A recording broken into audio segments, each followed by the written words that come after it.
Aujourd'hui, on va parler des statistiques sur la lecture. Plein de choses, un peu drôles, un peu fun, un peu sérieuses, mais je vais pas le faire toute seule. Aujourd'hui, on a Johan de la chaîne du Chat Perché avec nous. Salut à tous. Et accessoirement, mon mari. Accessoirement. Allez, c'est parti. Les statistiques de la lecture, c'est parti.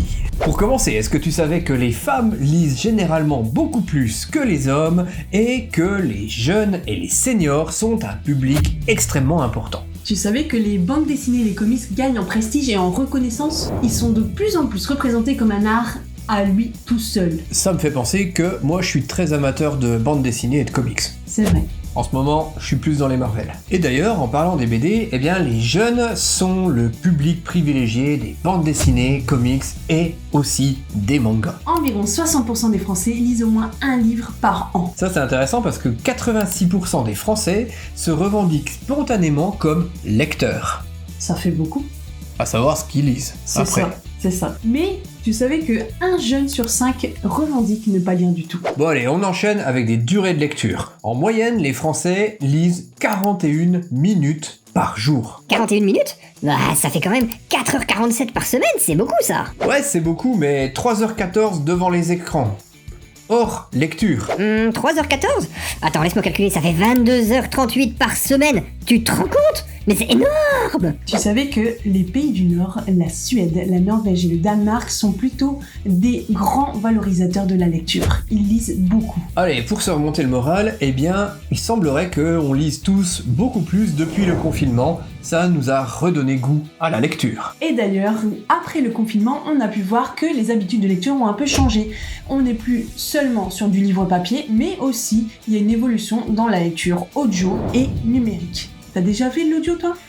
Bah écoute, moi j'ai mon abonnement Audiolib, je lis tous les Star Wars, la Haute République, en audio, je kiffe grave. On considère qu'un lecteur est un grand lecteur quand il lit plus de 20 livres par an. Et finalement, bah c'est notre cas.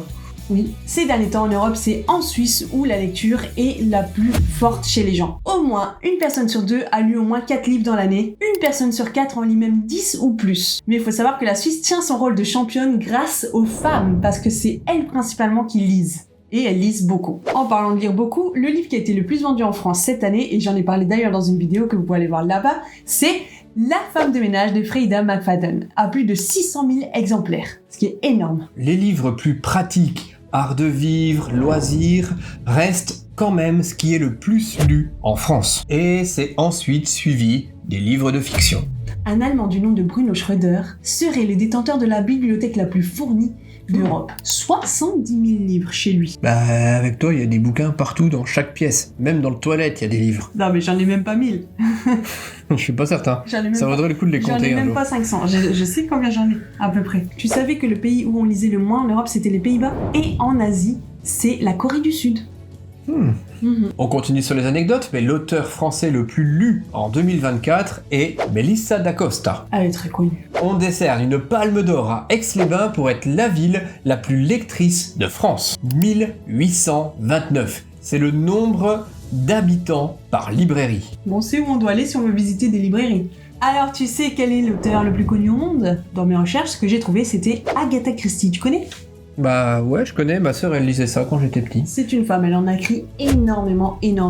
Elle a été traduite dans plus de 70 pays. Dans le top 10 des livres les plus vendus au monde, on retrouve en numéro 1 la Bible, mais très vite suivi par le Livre Rouge et le Coran. Et vous savez quoi? En plus, au niveau des livres français, un des livres qui est très vendu et qui est beaucoup aimé en français ailleurs, c'est Le Petit Prince de Saint-Exupéry. Le livre français le plus lu au monde serait Les Misérables, tandis que le livre le plus cher au monde serait Codex Leicester de Léonard de Vinci. Il a été acheté par Bill Gates en 2007 pour plus de 30,8 millions de dollars. Selon l'UNESCO, plus de 2,2 milliards de livres sont publiés chaque année. Être auteur, des fois, ça rapporte gros. Le premier milliardaire de son métier, c'est l'auteur de Harry Potter, J.K. Rowling. Tu savais que le mot swag existait depuis bien plus longtemps que ce que tu penses? C'est William Shakespeare qui l'a inventé. Ça vient du verbe to swagger qui veut dire fanfaronner. On en a fini pour les petites stats d'aujourd'hui. Évidemment, on a complètement fait péter le chrono. C'était hyper compliqué de placer tout ça dans seulement 180 secondes. On n'a pas réussi, mais peut-être que pour une prochaine vidéo, ça pourrait être tentant d'essayer d'y arriver, non? Bah pourquoi pas, peut-être qu'on fera encore des vidéos ensemble, qui sait. Dites-nous dans les commentaires ce que vous avez pensé de ce format, s'il y a quelque chose qui vous a parlé, si vous connaissiez une de ces stats ou si vous en connaissez d'autres, bah n'hésitez pas à écrire et à nous le dire. Pour ma part, et pour sa part aussi, on vous retrouve samedi pour des nouvelles vidéos dans nos thèmes beaucoup plus respectifs. En attendant, prenez soin de vous, c'était le chat perché. Et les mots d'or. Allez, ciao!